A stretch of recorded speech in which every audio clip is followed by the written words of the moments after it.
Okay. Tonight, we will not be reading from the book. And so before we begin, let's take a few moments to be quiet together.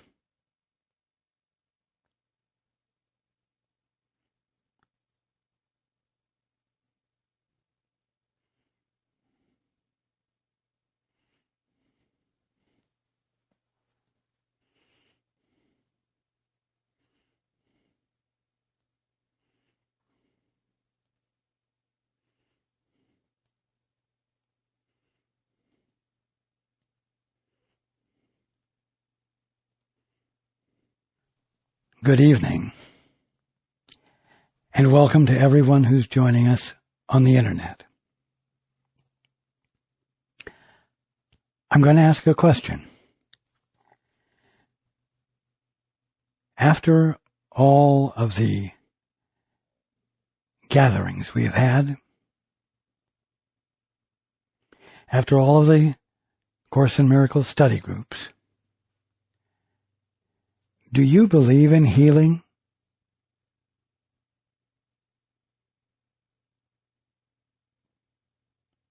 Do you believe in healing?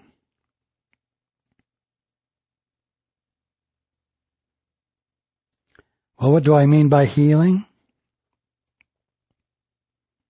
I mean the return of a situation or a condition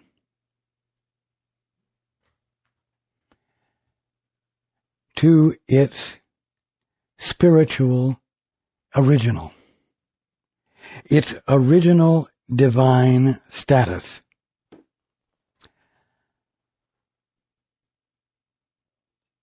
Healing isn't just having a better attitude,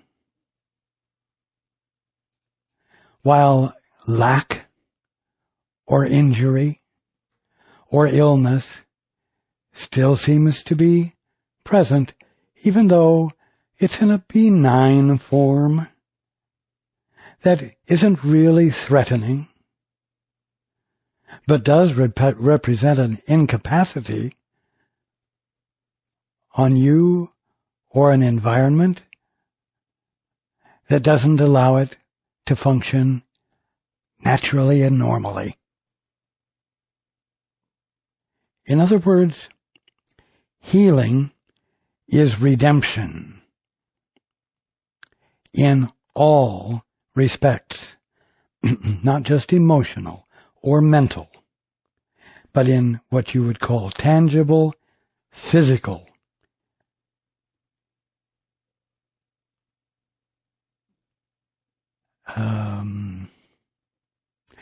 terms.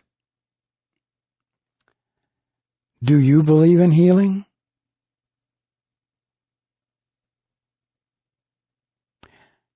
Do you believe in redemption, where injury is no longer present or observable, and there is nothing to indicate or infer that there ever was an injury or an illness, a physical malfunction? Healing is the eradication of that malfunction so that any thorough physical examination will show no evidence of abnormality of any sort.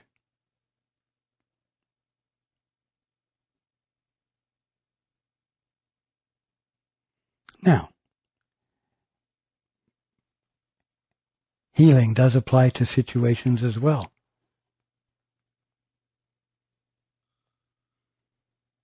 You get word, unexpectedly, that you're going to be evicted from your apartment.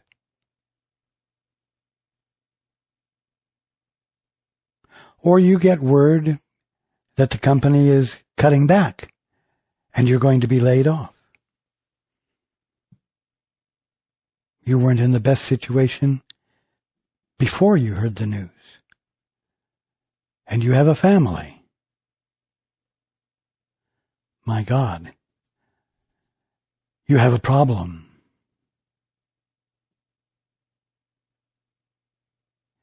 Now,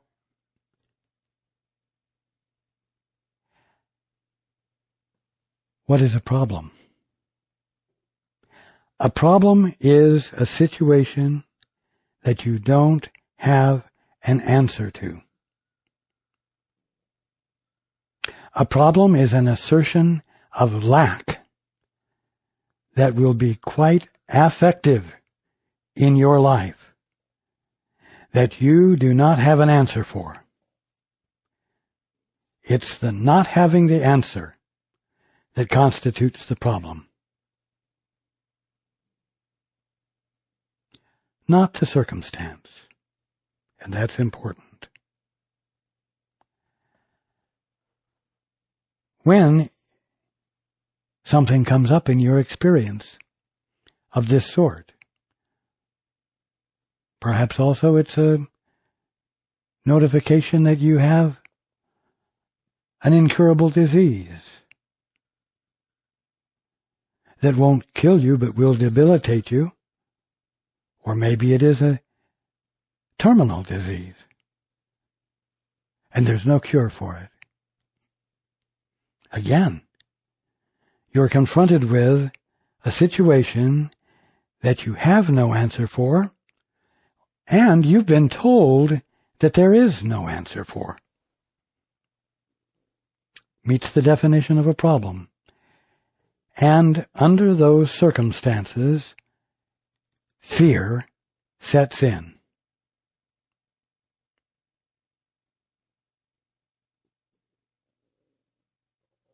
Now, fear is itself debilitating.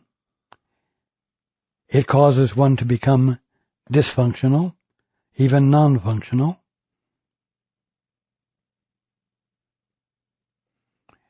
It finds its engine, if you will, in your belief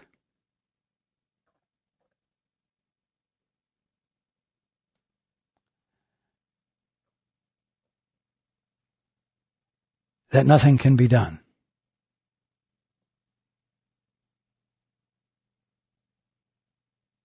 And it becomes so distressing that you become obsessed with the fear. It gets more and more of your attention. And it is more and more upsetting.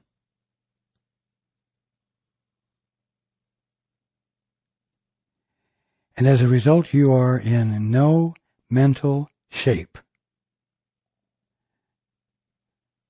to hear the answer, the redemptive, corrective answer that brings the situation or the condition back into its original divine stature. Now, we've been talking for a long time about the holy instant and that its practice is one of doing the two-step, which means, as you know, shutting up. Shutting up what? Shutting up your thinking. Shutting up the fear. And in the silence asking, what is the answer here? Now what needs to be better understood is this. Fear has nothing to do with the problem or the solution. It's all about itself. Again, fear has nothing to do with the problem or the solution. It's all and only about itself. That's why, as you engage fear, by choosing to activate it because you don't have an answer and you don't think one is available, you, as it were, put yourself into a closed circuit, a circular circuit, which is repetitive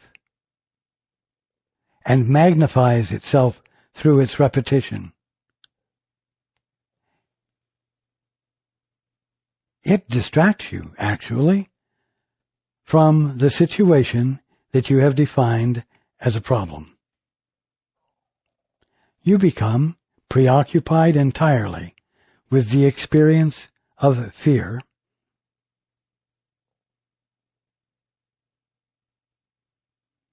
and because in its obsessive form it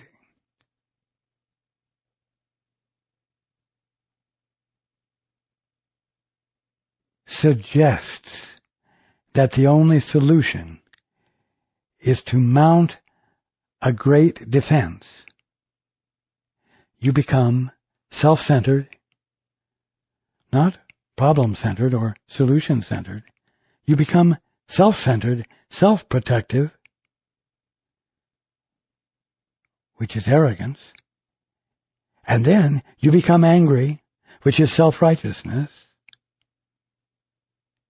And then, when you hear me say, the answer is the holy instant, and that you need to shut up and ask of the Father, what is the truth here? You, because of your preoccupation with fear, ask the question, what is the truth here, through the lens of fear. And so, when you ask, what is the truth here about my being laid off? You think you're going to hear that you're being laid off because you were lazy, or because you were misunderstood,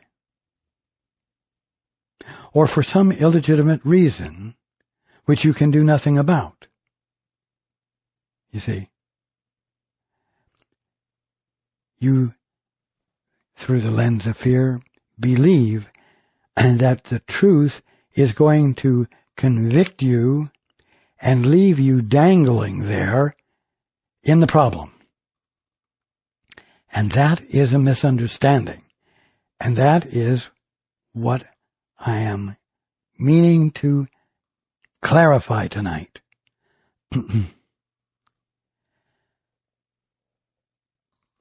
Because fear has nothing to do with the problem or the solution, you can abandon it. Except that's not easy because you are obsessed by it. Nevertheless, I'm telling you tonight, and you had best write it down so you can remember it, fear has nothing to do with the problem or the solution. Therefore, to abandon fear is not irresponsible, it is not dangerous, and it will not put you in the presence of threat of any kind, because in the absence of this fear that seems so all-important to you, you will have peace. And in peace,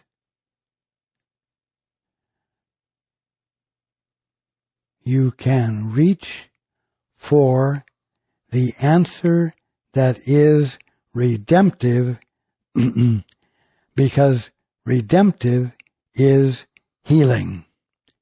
Redemptive is the bringing of the situation back into its divine, original state.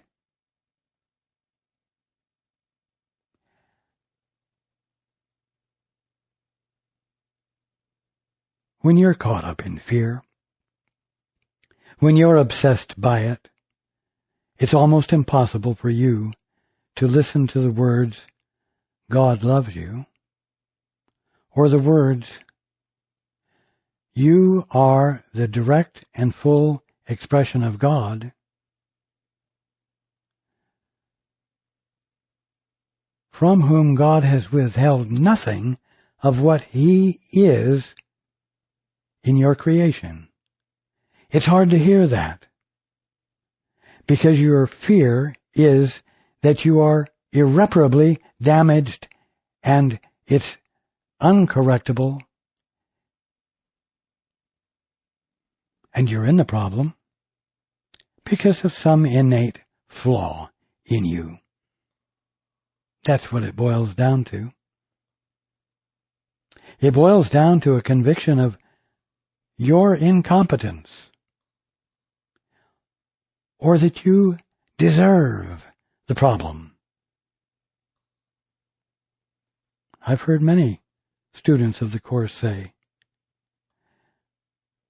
when another student is having a problem, I wonder why God is giving you this lesson. I wonder why God is giving you this problem. There must be some learning in it. And in this, the problem becomes legitimized when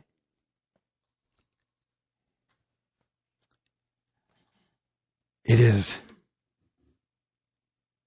nothing but an illusion believed to be real that hasn't been challenged yet. Now, as I said, the problem is a problem because you don't have the answer. When you abandon the practice of fear, even though you think you've been overcome by it from some external source, when you abandon the practice of fear,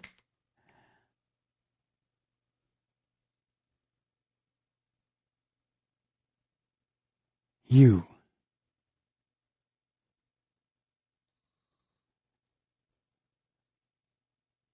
are in a position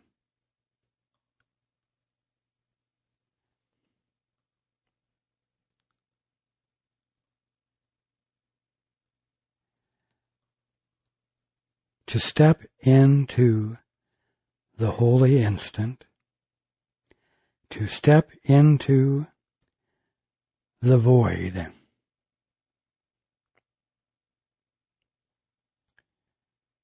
to move into the pregnant silence,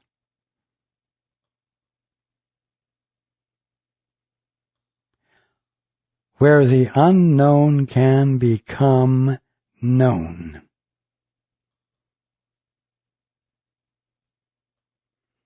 And here you are at another juncture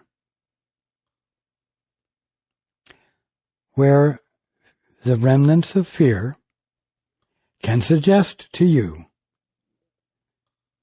that you have trouble hearing guidance, or that for one reason or another you are not going to be likely, it is not likely that you're going to be able to hear the voice for truth or God.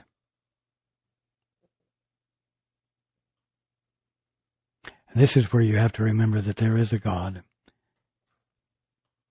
even though you're experiencing doubt of one sort or another.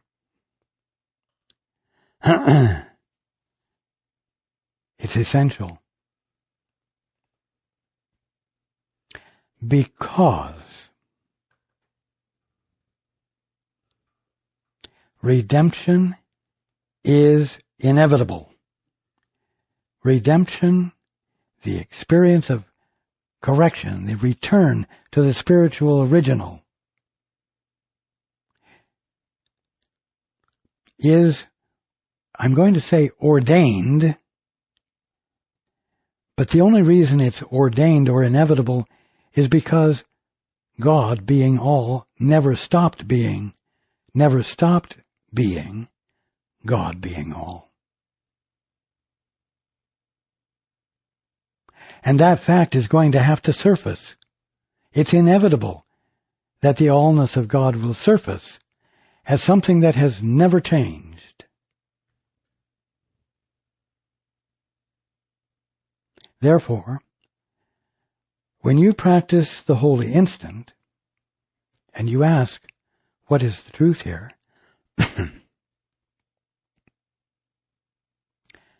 You are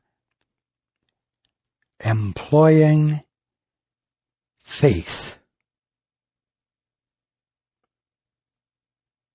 You are investing faith in the Father, in the Holy Spirit, in your guide, in me,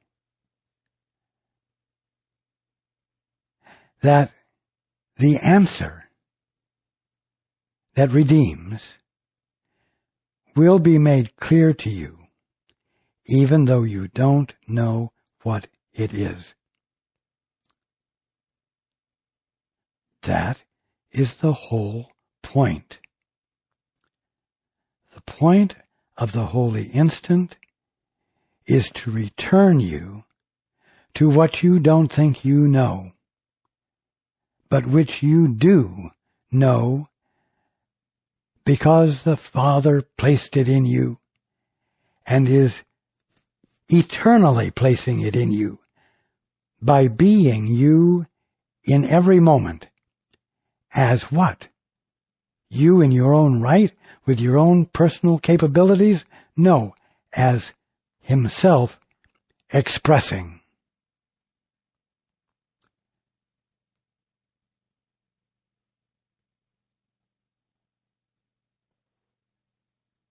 Are you getting the point? Here is the point again.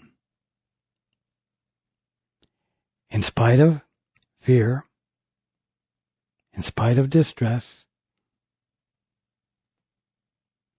abandon it. As unreasonable as that seems at the moment you're employing it, abandon it, because I've told you tonight, and repeatedly in other ways in the past, that the practice of the holy instant is the means to remember God by caring about your brother, or caring about some part of the kingdom of heaven that you're presently calling a physical universe, and desiring to know God's truth about that. You are inviting what you have forgotten to be remembered,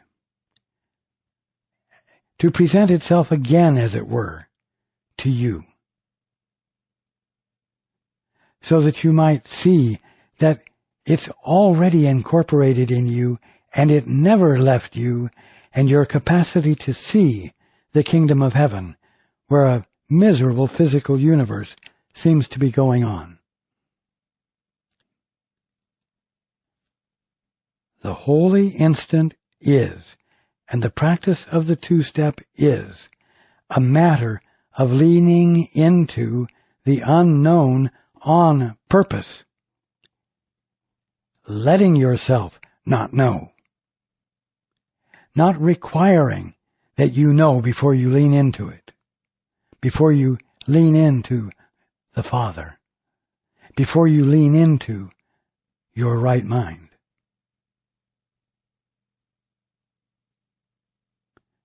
It is a practice of leaning into the unknown so that the unknown can become known to you. It's called revelation. It's inevitable. It's the way waking up works. It is how the holy instant functions. You see, to say you have a problem because you have a situation that you don't have the answer to is to be stuck in a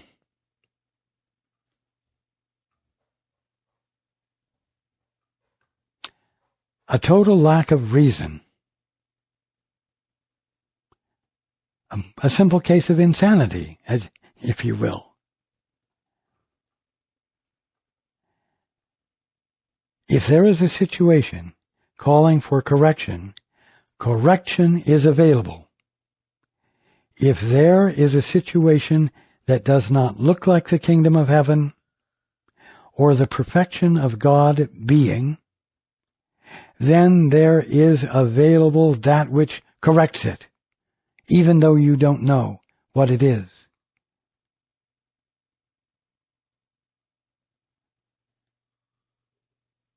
And you will not know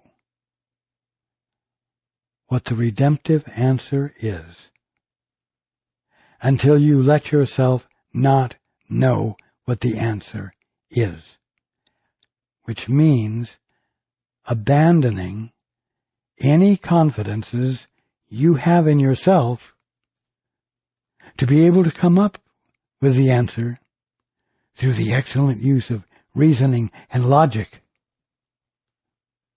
and your best use of your spiritual learning in the past. You see, until you abandon self-confidence, you can't really, with humility, turn to God and ask Him to reveal the truth to you, to reveal the answer that is the answer, to make the unknown known to you. And yet that is what needs to happen.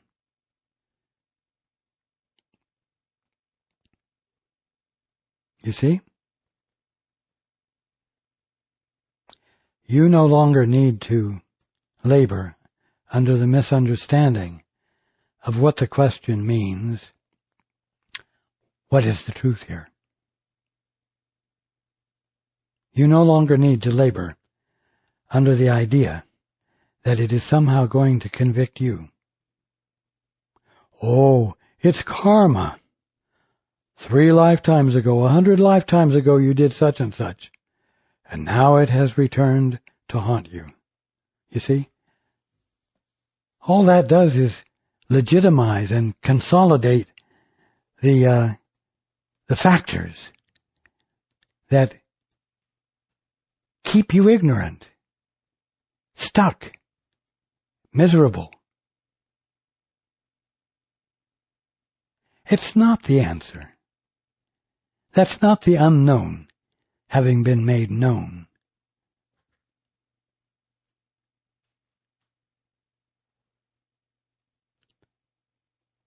To ask to know what is the truth here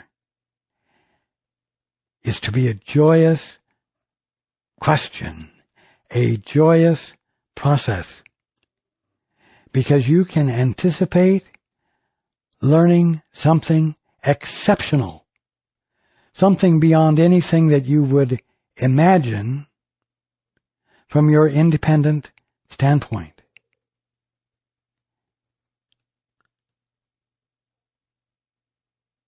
You have to have faith in 2 things. One is that there is an answer that redeems, and the second part is that the answer will be made known to you if you but humbly ask to know what it is, and then listen without biasing the answer with any preconceptions or favorite theories that you have.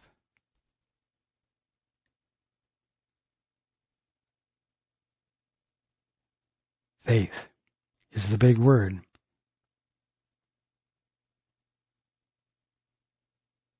That underlies the efficacy of the holy instant. Because it requires you to abandon faith in yourself, this miserable, puny little organism that sins, suffers, and dies, and placing your faith in something that you can't have proof of the existence of until you, in your humility, reach out to it and expect a response. In the response, you have the proof. You see?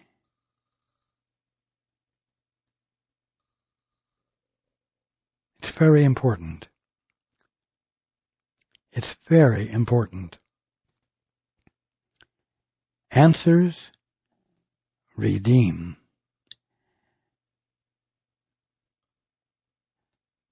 Fear has nothing to do with the problem or the solution. It's all about itself. Abandon it, and the situation that you were calling a problem that warranted the fear will be a situation calling for an answer that does exist, that you can count on the existence of, so that you may, in your peace, without fear, shut up and ask to know. Father, reveal to me what the redemptive answer is here. Reveal to me the good news that has nothing to do with the problem as I was perceiving it, and all of the imaginative justifications that I was able to come up with for having the problem, and therefore condemning me to suffering. You see? The practice of the two-step is guaranteed to work. But you will not dare to let the answer in until you are willing to believe that the answer will not convict you, but release you. And it will release you by revealing God in every aspect of the situation, in God's perfection, which will mean the disappearance of injury and the evidence of injury. It will be the permanent remission of a terminal disease or a not-so-terminal disease. It will be the returning to the spiritual original, everything about you, including your awareness that you are unequivocally worthy of God's love, which means His sharing with you His answer that transforms your mind, as well as your ability to see the tangible evidence of the truth of what God is being, as a redeemed world that will be obvious to you as the kingdom of heaven.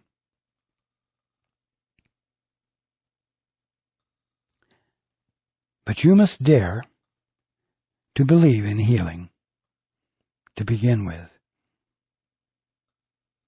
And you must dare to silence your fear. And you must dare to lean into the unknown with a confidence that what was unknown that redeems the situation will be made clear to you, revealed to you. And the joy of it will inspire you in every other situation where the holy instant needs to be practiced, presents itself. And you will not get hooked by fear, which is all and only about itself.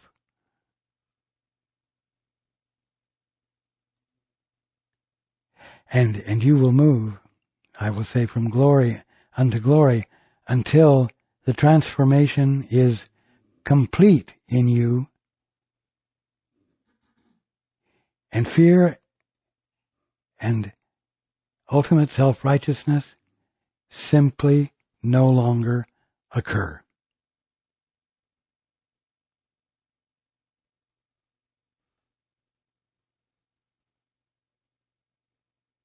This is the good news.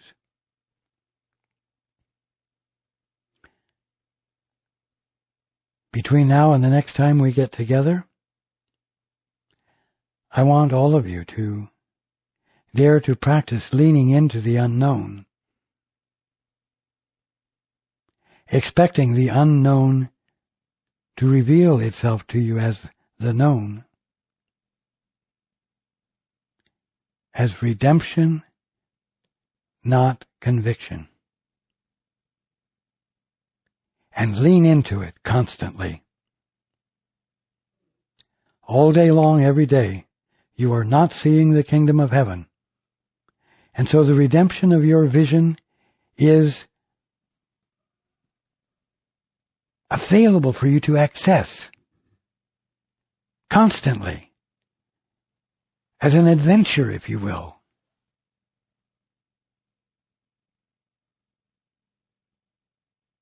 You see?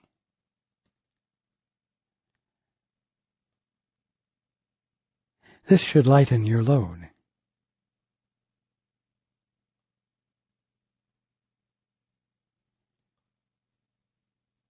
And cause you to be able to cast off illusions that burden you falsely.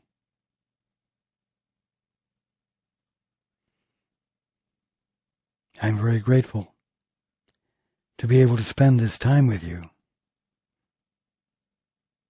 and to share these things with you, because your practice of them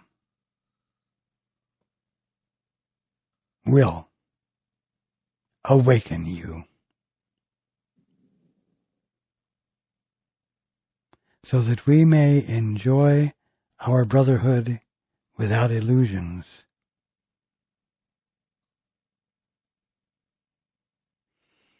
I love you all, and I look forward to being with you next time.